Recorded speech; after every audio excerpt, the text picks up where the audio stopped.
இறைமகன் இயேசுவுக்கு மரண தண்டனை. திவ்ய இயேசுவே, உம்மை ஆராதித்து வணங்கி உமக்கு நன்றறிந்த ஸ்தோத்திரம் செய்கின்றோம். அது ஏனென்றால் அர்ஜிஷ்ட பாரமான சிலுவையை கொண்டு உலகத்தை மீட்டு ரட்சித்தி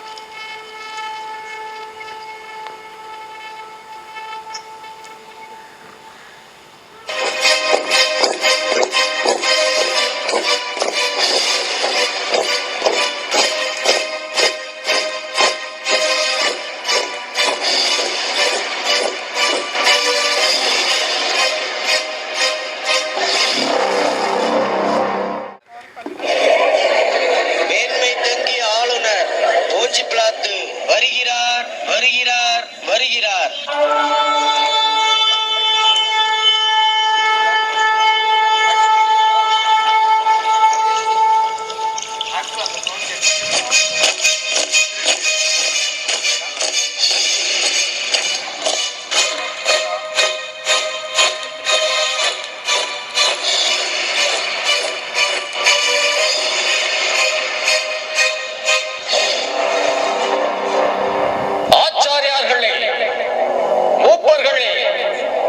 எல்லாரும் ஒன்றாக வந்திருக்கிறீர்களே, உங்களுக்கு என்ன வேண்டும்?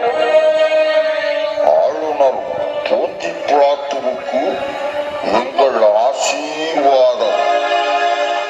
இவன்தான் இயேசு. குற்றவாளியான இவனை தண்டனை தீர்ப்புக்காக இங்கு அழைத்து வந்திருக்கிறோம். இவன்தான் நீங்கள் சொல்லும் குற்றவாளியா? நீங்கள் இந்த இயேசுவுக்கு எதிராக கூறும் குற்றச்சாட்டு என்ன? இவன் குற்றம் செய்யாமல் இருந்தால் இவனை உம்மிடம் கூட்டி வந்திருக்க மாட்டோம். ஓ, குற்றத்தை விசாரிக்காமலே தண்டனை வழங்க வேண்டுமா? அப்படியானால் நீங்களே கொண்டு போய் உங்கள் சட்டப்படி இவனுக்கு தீர்ப்பு வழங்குங்கள்.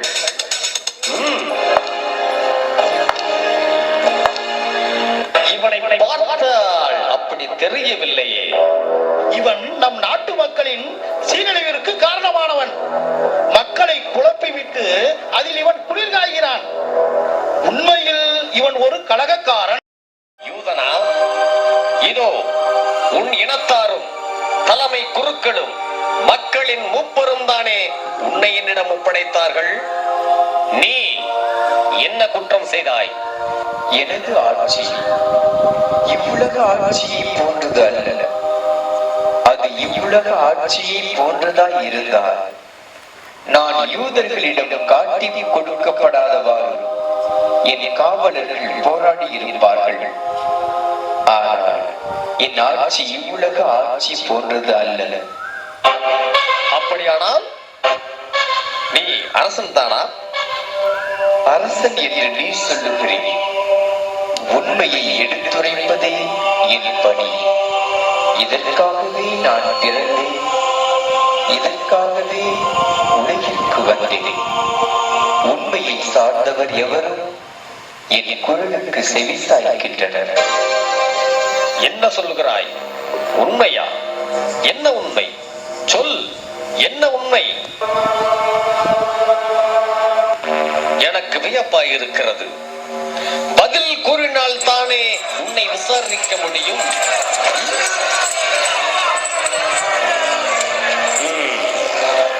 ஆச்சாரியார்களே, மக்களின் மூப்பர்களே, இதோ இந்த இயேசு மக்கள் சீரழிய காரணமாய் இருக்கிறான் என்று என்னிடம் கூட்டி வந்தீர்கள்.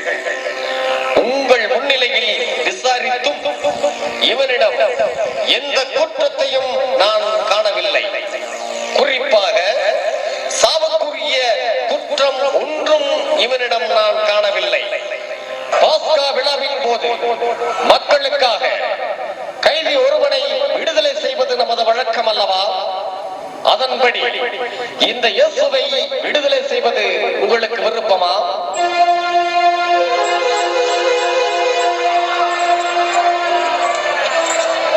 இயேசுவைத்தான் விடுதலை செய்ய வேண்டுமா? பரபாஸ் என்று ஒரு கைதி இருக்கிறார். அவனை விடுதலை செய்யலாமே. நீங்கள் என்ன சொல்லுகிறீர்கள்?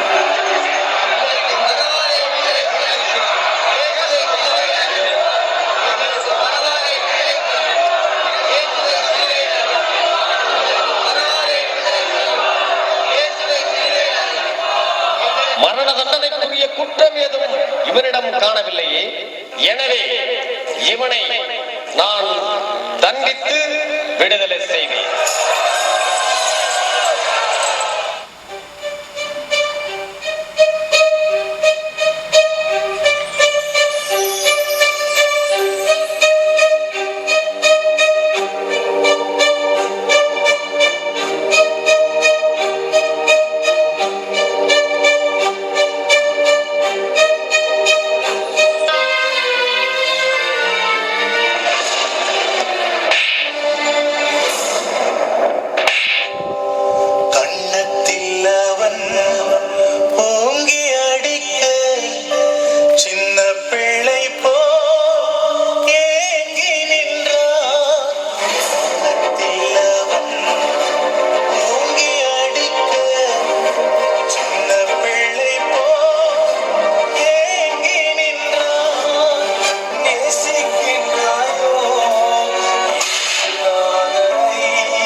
சீரழிய நான் காரணமாக இருந்தேனா?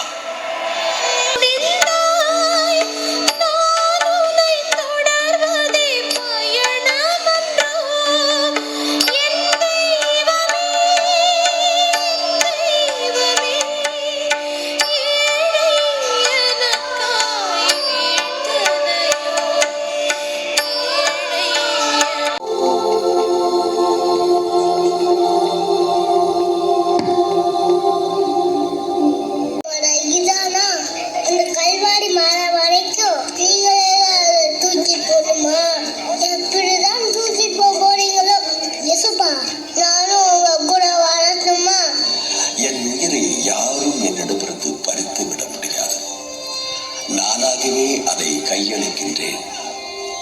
அன்று மட்டுமன்று, இதோ உங்கள் மத்தியிலே தொடர்ந்து சிலுவை சுமக்கின்றேன். ஊனமுற்ற அந்த குழந்தையை வாழ்நாள் முழுதும் கனிவோடு சுமந்து காக்கின்றாளே, அவள் நான் தான். விதவையான தன் சகோதரியை அரவணைத்து அடைக்கலம் கொடுக்கின்றானே, அவன் நான் தான்.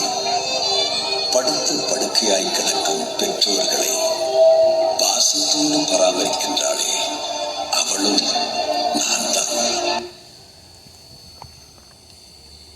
மேனேஜர், மேனேஜர் சார் சொல்லுங்க சார், எனி இஷ்யூ? இந்த கம்பெனியில் எல்லாமே இஷ்யூ தாயா. புது ப்ராஜெக்ட் கொடுத்து 10 நாள் ஆகுது.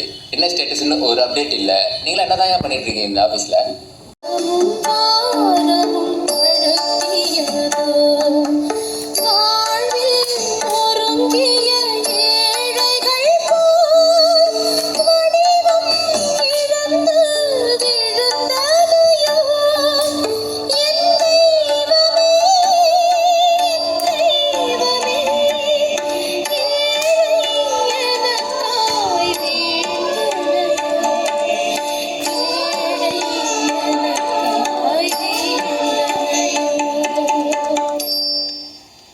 இயேசு முதல் முறையாக கீழே விழுகிறார்.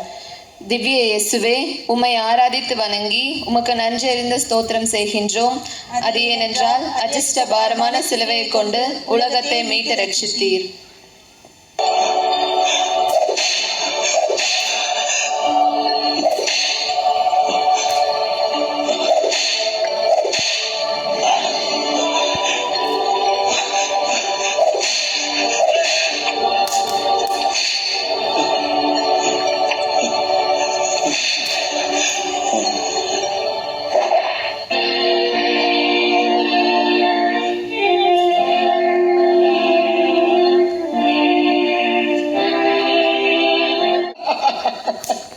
ஏனப்பா இவன் தடுமாறி விழுகிறான்?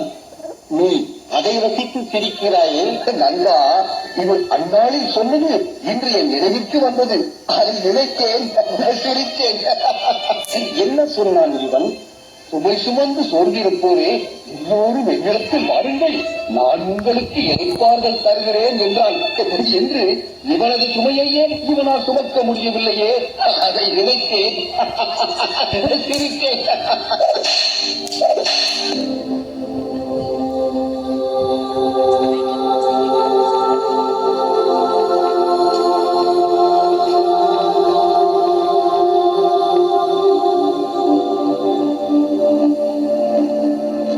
ஹே மண்ணே, உன் மேலதானே விழுறாரு, அவரை தூக்கி விடலாம்ல. அவரை பார்த்தா பாவமா இல்லையா? ஒழுங்கா அவர்கிட்ட சாரி கேளு. நீயே என்னை படைத்தவனே, இன்று என் மீது விழுந்து துயரத்தில் கிடக்கின்றாய். உன்னுடைய பாரம் பெரிது, உன்னுடைய வழியினை நான் உணர்கின்றேன். ஆனால் நினைவிருக்கட்டும், நீ வீழ்ந்தாலும் நீயே மனிதர்களை காப்பாற்ற எழுந்திடுவாய். உன்னுடைய இரத்தத்தால் நான் தூய்மையாகின்றேன், உன்னுடைய கண்ணீரால் நான் புனிதமாகின்றேன். இன்று உன்னோடு நான் துயரம் அனுபவிக்கின்றேன், ஆனால் நாளை உலகம் உன்னால் மீட்கப்படும்.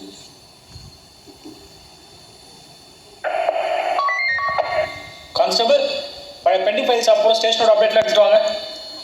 சார், பழைய பெண்டிங் ஃபைல் சார். சார், அப்புறம் நான் ஒன்று சொல்கிறேன், தப்பாக நினச்சிக்க மாட்டீங்களே. உங்கள் அப்பா இவ்வளோ நேர்மையாக கையில் ₹1 கூட லஞ்சம் வாங்காமல் நேர்மையாக இருந்தனால தான் சார் அவரோட ஃபோட்டோவை மாட்டியிருக்கோம். சில விஷயம்லாம் கண்டுக்காமல் வளைஞ்சு வாழ்ந்தால் தான் சார் இங்கே பிழைக்க முடியும். கொஞ்சம் அட்ஜஸ்ட் பண்ணி இருந்தீங்கன்னா தான் அட்லீஸ்ட் நிம்மதியாக இருக்கலாம். உங்களுக்கு படிக்கிற வயசில் ஒரு பொண்ணு வேறு இருக்குது. நம்ம உண்மையாக இருக்கும்போது நேர்மையாக இருக்கிறதும் மற்றவங்களுக்காக இல்லை சார், நமக்காக. எங்கள் அப்பா இறந்ததுக்கப்புறம் இந்த வேலை எனக்கு கிடைச்சது அவரோட பையனாக நான் செலுத்துகிற நன்றிகள். இன்றைக்கி நான் நேர்மையாக இல்லாமல் தப்பான வழியில் போனால் நாளைக்கு என் பொண்ணு இதே சீட்டில் உட்காந்துட்டு அதே தப்பான விஷயத்தான் பண்ணுவேன். ஒருத்தன் செய்கிற தப்பு ஒரு தலைமுறையை பாதிக்கும் சார். முடிஞ்ச அளவுக்கு நேர்மையாக இருக்கும்.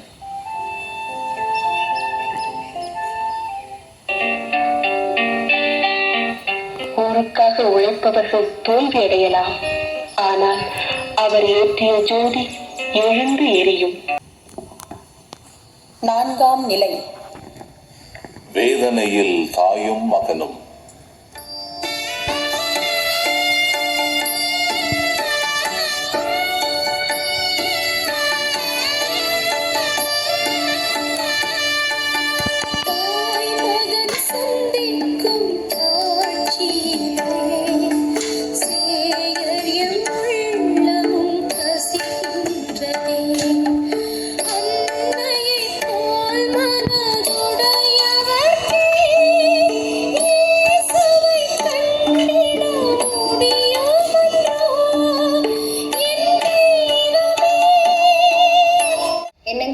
என்னை மன்னிச்சிருங்க. அன்னைக்கு நான் தான் நகையை உங்க அம்மா ரூம்ல வச்சேன். அவங்கள நம்ம எவ்வளவு சொன்ன அப்புறமும் நமக்காக உதவி பண்றாங்க. நாம எங்கேயும் போவேனா, இங்கேயே உங்க அம்மா கூடயே இருக்கலாம். அம்மா, என்னை மன்னிச்சிருங்கம்மா. உங்க மேல சந்தேகப்பட்டுட்டம்மா, என்னை மன்னிச்சிருங்கம்மா. நீ என்னப்பா தப்பு பண்ண? அம்மாவுக்கு உன் மேல எந்த கோவமும் இல்லை. நீங்க 2 பேரும் நல்லா இருந்தாலே போதும்.